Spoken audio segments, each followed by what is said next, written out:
Classique. Tu veux faire un Goodwood ou des choses comme ça, tu te ramènes avec ça, mais t'es le roi du pétrole, on va dire. Tu vois ce que c'est Goodwood? Non. Ouais, t'as souri, tu dis ouais. Goodwood, c'est un événement auto en Angleterre qui est quand même qui est impressionnant. En fait, c'est un gars, Lord March, il s'appelle, Maître March. Et il a une maison et il y a 2 ou 3 événements auto tous les ans dans son jardin. Mais c'est devenu des trucs. Je crois que j'ai déjà vu pareil. Sur Automoto, tout ça, ils le font. Ah oui, mais c'est énorme. Ça rivalise Le Mans classique, les trucs comme ça maintenant. Voilà. Donc t'imagines, et c'est dans son jardin. Il doit avoir un sacré jardin. Ah oui, non, il a un sacré jardin. Et la maison est pas mal. Mais vraiment sympa, vraiment passionné. Il a un circuit du coup dans son jardin aussi. Ah oui. Et non, incroyable. Moi, il y a une histoire. Si vous voulez une petite histoire à avoir avec Goodwood. Goodwood, c'était un endroit où j'étais allé quand j'avais 13 ans avec mon grand-père qui aimait les voitures, qui est une des raisons pour lesquelles je kiffe les voitures. Et on n'avait jamais fait un truc tous les deux ensemble.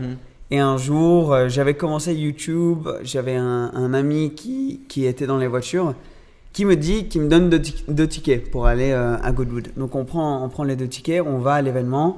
Et c'était la première fois qu'on avait fait un truc tous les deux. Bref, on passe une super journée à Goodwood et en partant, j'ai eu une sensation bizarre en le regardant partir. Et malheureusement, c'était la dernière fois que j'ai vu mon grand-père. Il est décédé quelques semaines après ça. Donc triste. Ensuite, j'ai eu du mal à retourner à Goodwood parce que du coup, c'était le dernier endroit où j'avais vu mon grand-père. Et c'était difficile pour moi, il y avait eu plein d'invites pour y aller, mais je me suis dit, j'ai pas envie de revenir d'une manière anodine comme ça, juste de revenir. Faut revenir plus en force. Faut revenir plus en force. Donc, j'étais revenu 1 an pour exposer ma propre voiture, ma Lotus. Donc, c'était déjà cool. Pour moi, je m'étais dit, c'est bon, genre la dernière fois, j'étais venu avec mon grand-père, j'avais pas le permis, j'avais rien. Je reviens, pas 10 ans, mais presque 10 ans plus tard, avec ma propre voiture. Goodwood m'avait laissé mettre le truc, donc ça c'était cool. Et ensuite, un cran plus de ça, lui était fan de Le Mans, il aimait ce genre de truc. 1 an après, j'ai été proposé de conduire une des premières voitures électriques autonomes type Le Mans, LMP2, et de faire la montée de Le Mans. Alors ça, c'est une histoire, je peux la raconter maintenant, et c'est pour ça que j'ai le podcast, parce que j'ai envie de raconter ce genre d'histoire.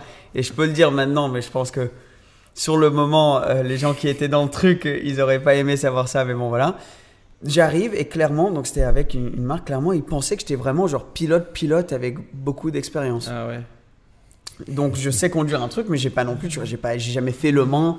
Donc ce genre de voiture, c'est une bête, tu vois. Ils viennent me voir, ils font, c'est bon, de toute manière, la voiture, c'est la première autopilote. Donc t'es juste dans la voiture, en gros, pour s'il y a eu une couille, s'il y a eu une merde, t'es là pour récupérer le coup. Donc déjà... La pression, là t'as un peu la pression quoi. Ok, mais... Tu vois, la pression est minime. Ouais, mais je me suis dit, bon, à la base, je suis juste dans la voiture, plus pour l'image, le gars de YouTube, dans la voiture, etc. Et moi, je le faisais pour... Beaucoup aussi pour... en honneur de mon grand-père, tu vois, j'avais envie de... Parce qu'on était, je me rappelle, on était au premier virage avec lui, à regarder toutes les voitures qui montaient. Donc dans ma tête, je me suis dit, ce serait incroyable. Genre là, je vais être dans une des voitures qui montent. Donc la voiture autonome, je me dis, super, ça va être assez tranquille, elle va monter toute seule. On est mis dans le groupe avec les Formule 1. Donc derrière, j'avais Esteban Ocon dans une Mercedes Formule 1. Et donc j'arrive, et juste avant qu'on parte, ils me disent, ah, on a eu là un petit souci avec le truc, les ordis ne marchent pas, du coup la voiture elle peut pas être autonome, du coup c'est toi qui vas devoir conduire. Et moi je suis en mode, waouh, ok, je sais que le premier virage il est à droite, mais le deuxième, j'ai aucune idée. Tu vois, où il va, je connais pas le circuit. Donc je dis à Cole qui filme avec moi, je dis vas-y, passe-moi ton portable, tu vois, je mets le portable, on va comme ça, je mets moi une vidéo POV du circuit. Donc discrètement pour que personne voit, je suis en train de regarder des vidéos, ok, droite, gauche, il est à combien, il est à 140, il freine là, ok. J'apprenais le truc. Et il y en a une au monde de ces voitures-là, elle était inestimable. Et donc j'arrive, il me dit juste retiens pas les F1 derrière toi. Wow. Bref, donc je fais le truc, je vais et j'arrive à le faire. Et juste avant que je parte, le gars, je me rappelle, la porte est ouverte.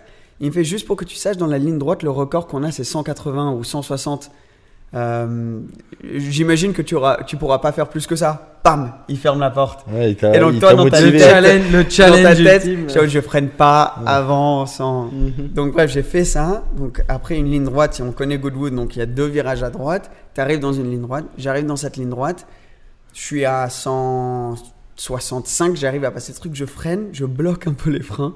Là, tu fais ça. Bref, la voiture, j'arrive à garder. Et on repart. Je fais ce tour. Et deuxième fois qu'on y va, le truc autonome avait marché sur la voiture. Et donc, je fais la moitié du circuit. Je m'arrête devant où j'étais avec mon grand-père. Je sors de la voiture. Je fais un signe pour mon grand-père et la voiture part toute seule. Et ça, c'est mon histoire avec Goodwood. Mais ouais, bref, c'était un truc qui était… Elle est partie toute seule, la voiture. Ouais, allez sur mon Instagram ou cherchez RoboRace sur YouTube, vous allez trouver. C'était incroyable. T'es rentré à pied, en fait. Ouais. Non, mais vraiment. Genre, je sors de la voiture, c'est incroyable parce que c'est une technologie où tu en entends parler, les voitures autonomes, mais quand tu le vois en vrai, ça doit être surprenant. C'est un autre truc parce que genre j'étais dans une voiture, je conduis la voiture, je sais, c'est une sensation comme une voiture normale, donc tout comme une voiture normale. Je sors, j'ai fait un petit signe, eux sur les ordis à 800 mètres de nous, ensuite ils ont commencé à faire rouler le truc. Et en plus, elle roulait limite mieux que moi.